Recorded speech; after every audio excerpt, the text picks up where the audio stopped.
Hey YouTube, James from the Wyvern Watch here, back from my holidays, not uploaded a video for a little while, so wanted to start with a bang, and of course a bang it is. This is the Dark Magician deck profile, obviously one of most people's favourite sort of archetypes and original monsters. I've got all three of them, which is the Dark Magician, Blue Eyes White Dragon and Red Eyes Black Dragon, of course. But this is my take on Dark Magician. So it's only changed a little bit from my last profile, but one or two minor changes. I should stress that it is a proper fusion variant, so there aren't any other bits and pieces in here that you think, when you're looking through the profile, you think, where's that, where's that, where's that? It is purely based on getting the fusion versions of Dark Magician out on the field. I wouldn't say it was a massively competitive deck at the moment. However, it's great fun to play, as anyone who's played Dark Magician before knows. And like I say, it's easy to put your own swing on this deck because there's lots and lots of different ways of building it. But this is mine. See what you think, guys. And obviously, as usual, we'll have lots of comments down below if you feel like I've made a few mistakes here and there. But let's start with Dark Magician himself. I've gone for this artwork. I've had this for a few years now. I just really like the actual artwork. I don't think there's too many versions of this particular artwork. It's in ultra rare, of course, which I think it looks best for Dark Magician himself. I've got a few of the other ones as well, but we're stuck with this guy. I don't know why. Honestly, obviously it doesn't make too much of a difference, but that's just the one I've gone for. We are, of course, still playing 3 Dark Magicians. We need him for the fusion materials. So, I mean, there's variants out there now that are playing less than 2 to 3 Dark Magicians, because obviously he's very searchable. But I still like to have the 3. So, still 3 Dark Magician opening up. And of course, the one I can't not play it. We're still playing Dark Magician Girl. This is, of course, the Lost Art version, the first wave of Lost Art versions of this card. You can tell by the hardly any frame around the actual image itself. But yeah, as soon as this artwork came out, that's the one for me. I'm having that in my deck. Obviously, there's only a few cards that sort of make use of this, so we are still running at 1. Next 3 off is, of course, Magician's Rod. Magician's Rod is the searcher of the deck, and it's just an easy normal summon, isn't it? Of course. Excuse me. Excuse me. And it's a spellcaster, of course. It fits the deck. It's got the right artwork. It's everything going for it. These are the original prints, super rare prints. I don't think it's actually had a reprint, this card, from memory. But yeah, so we're stuck with him. And we're stuck with him at 3 as well. Also at 3, the original print is Magician's Souls. I got these when they were super expensive. Obviously, there's lots and lots of reprints now. I could go and switch them out for secret rare ones, but or even quarters entry rare ones, whatever rarity you want these days. But I just think I'll stick with the original ultra rare print for this particular deck. But yes, it's actually got Dark Magician on the image, as well as Dark Magician Girl, of course, and it just fits in the deck nice and neatly. And absolutely a 3 of in this one. 2 ofs, only the 1 2 of actually, which is Illusion of Chaos. We're not actually trying to summon this guy, we're obviously just using it for its hand effect. So you can ritual summon this card with Chaos Form, which of course we're not doing. You can reveal this card in your hand, add 1 Dark Magician or one non-ritual monster that mentions it from your deck to your hand. Then place 1 card from your hand on the top of the deck. And when your opponent activates a monster effect, quick effect, you can return this card to the hand, and if you do, special summon 1 Dark Magician from your graveyard. And if you do that, negate the effect, activate effect. Like I say, it's literally just there for the searching effect. And of course, we can use it as material for the Master of Chaos. Also still running the Apprentice Illusion Magician. Again, still at 1.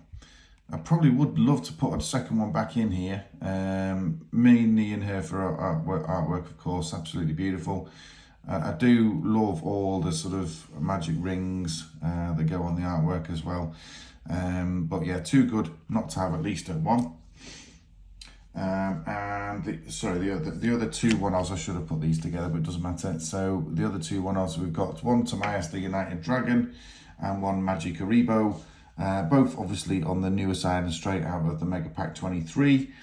But you can send one spellcaster monster or one spell or trap that mentions Dark Magician from your hand or face up on the field to the graveyard to special summon this card from your hand.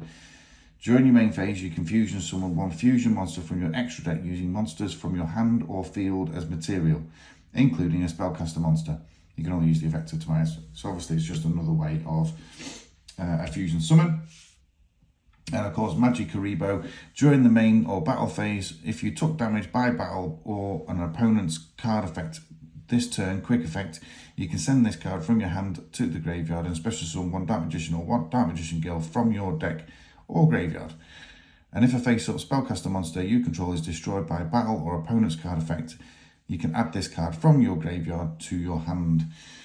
Ideal and absolutely cute as anything. On the artwork, of course, had to go in at one. There's no need to play more than one, of course, but had to go in at one. So that's it for monsters, guys. So we're now moving on to spells, of which there are a lot, of course, and we'll start with the original print, Dark Magician Circle, Dark Magical Circle, sorry, at 3. Still a super card for the archetype. These are the original prints again, secret rares. They were really difficult to get hold of when they first came out, but of course there's multiple reprints now. But obviously the banish effect is quite potent, as well as getting the search out of 3 off the top of your deck as well. And of course we're also utilising Soul Servant. Again, these are the prismatic secret rare ones. So place one card on the top of your deck from place one card on the top of your deck from your hand, deck, or graveyard. That is Dark Magician or mentions Dark Magician or Dark Magician Girl except Soul Servant. And then during your main phase, you can banish this card from your graveyard. Draw cards equal to the number of Palladian monsters, Dark Magician and or Dark Magician Girl with different names on the field and in the graveyards. You can only use the effect of Soul Servant once per turn. There is an argument for knocking this down to 2, but I still like it at 3 because the very minimum you're going to get is obviously, potentially at least one draw off it, which means then you can go for the card that you just placed on the top. So, but by the time you've loaded your graveyard up with a few more names and stuff, it becomes a very much more potent card. We've also got 2 Magician's Salvation. Now I've actually got one of these in 25th Century Rare, but I have only got one and I still want to play 2, so we're stuck with the ultra rares for now. But when this card is activated, you can send one Eternal Soul directly from your deck.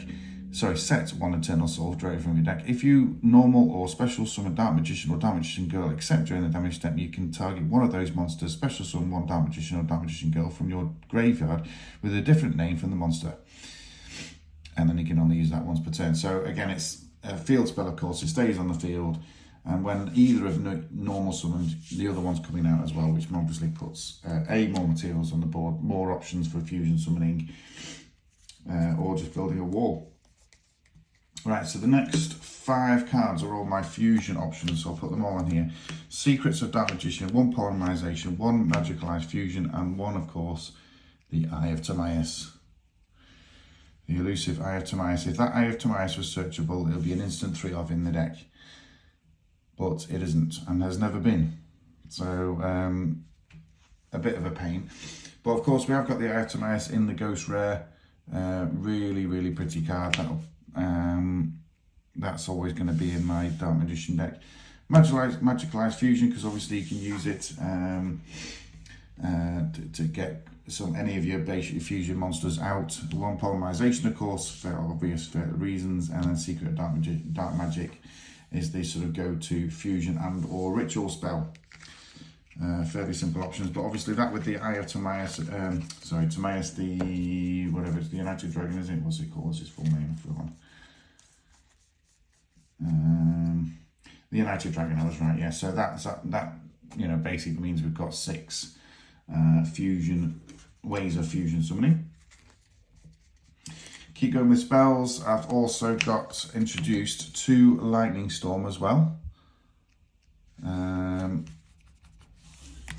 rid of that. No, it's in the card. I'll get that later. But obviously everyone knows what Lightning Storm is, but I just like to always run some form of back row removal. But obviously Lightning Storm is also good for a potential Raigeki as well. Right, the rest of the spells are all one-offs. So we've got 1 Piercing the Darkness, which I run in the Red Eyes Black Dragon as well. 1 Bond Between Teacher and Student, 1 Dark Magic Inheritance, 1 Dark Magic Attack, and 1 Dark Burning Magic. Just about fit on there. How good is that? So, Piercing the Darkness is not a common one, but if you normal or special summon a non-token normal monster, you can draw 1 card. And then when an attack is declared involving your opponent's monster and a monster you control that is level 5 or higher normal monster, or was ritual summoned using a normal monster, or was fusion synchro or XE summoned using a normal monster as material, you can make that monster you control gain attack equal to the opponent's monster attack until the end of the turn. Obviously all the fusion monsters that we're basically using are going to be using Dark Magician, most of them at least, in order to fusion summon. So Piercing the Darkness becomes live pretty much all the time. Bond Between Teacher and Student, obviously very, very potent, gets Dark Magician Girl out of your deck and also searches for one of the spells. Dark Magic Inheritance, it's just gaining a spell that mentions Dark Magician. Dark Magic Attack, obviously to clear some back row. And Dark Burning Magic, if you control monsters whose original name are Dark Magician and Dark Magician Girl, destroy all cards your opponent controls. Really, really nice. Obviously a little bit situational, but hopefully not too difficult to pull off in this deck. Then we've got 6 traps, all of which are 2-off. So I've got Eternal Soul, Magician Navigation, of course, and 2 Solemn Strike. So, I mean, pretty much everyone. I mean, certainly if you're a Dark Magician player, you should know what these do by now. But I've chosen to go for that ratio because obviously Eternal Soul is now searchable, as is Navigation and Judgment, of course, just in case it actually comes up. But though that's the main deck, guys, so thank you so much for that. So keeping, I've managed to knock my mat out of its position now. By the way, this is the LLDS Local Legend Duelist Series mat. Really, really pretty card. I'll probably zoom out on it a little bit at the end of the video. Right, so moving on to extra deck. As you can imagine, we've got a fair few fusion types. So we've got Master of Chaos, which you mentioned earlier. Obviously Dark Magician or a Chaos or Blackluster Soldier monster. So we're obviously going for the Chaos monster with that one. 1 Red Eyes Dark Dragoon. The only way that's summonable is with Eye of Timaeus, of course, because we don't have. Oh no, I might get the Dragon Effect monster off actually. So not a little bit situational again, but there are more than one way. Dark Magician, the Dragon Knight. Yeah, again, Dark Magician and 1 Dragon monster. A couple of ways to get that out. So I'm a bit snotty today. The Dark Magicians, 1 Dark Magician or Dark Magician Girl and a Spellcaster monster, nice and easy. You got Dark Cavalry, Dark Magician and a Warrior monster, so that is only available with Eye of Timaeus. Dark Paladin, again Eye of Timaeus, but with this time with Buster Blader, you know, we're simply not running one. 1 Amulet Dragon, Dark Magician Girl, Dark Magician and a Dragon type monster, sorry, yeah. Sorry, yes, I was thinking of this one, which is Dark Magician Girl, the Dragon Knight, which of course is Dark Magician Girl and a Dragon type monster. And the last fusion I'm actually running here, and I'll just butch these up so you can get them all on, is Guardian Chimera, just because it's a bit of a fusion deck and I like the card, and obviously it can easily be summoned with the cards that we've got available already here. I'll just move those up for now actually. And then what I'll do is I'll show you the rest of the extra deck. Oh, by the way, extra deck sleeves are the Dark Magician Girl. These came I think can't remember how long they go now. It must have been a while ago now. But we've got 1 Duke, 1 Dark Charmer, 1 Blackluster Soldier, Soldier of Chaos, 1 Ebon Illusion Magician, 1 number 11 Big Eye, and of course 1 Mecha Phantom Beast Draco Sack. All useful cards in any Dark Magician extra deck. I'm sure I don't have to explain any of these, to be honest with you. They're all relatively old. So hopefully you're all fairly familiar, but that's just my take on it. And of course, just to go with the Mecha Phantom Beast, we've also got the 3 Mecha Phantom Beast tokens as well. Guys, that's it for the Dark Magician deck profile. I do hope you've enjoyed it. Got some ideas from it potentially, or ways of not doing it potentially. You know, it's like I said before, a Dark Magician is a very personal thing. You can build it a number of different ways. So, you know, the fact that your build doesn't look like everybody else's is not necessarily a bad thing, if you know what I mean. I've just, like I say, gone a bit fusion heavy with the Dark Magician monsters. And it doesn't always work, guys. Like I say, it's sometimes you've got a few bricks in your hand, but that's all part of the game for me. Guys, thank you for so much indeed. Throw some likes in there. Put a few comments in if you like the build. If you don't like the build, let me know how you might change it. But other than that, we'll see you for the next profile. Thank you once again. Bye-bye.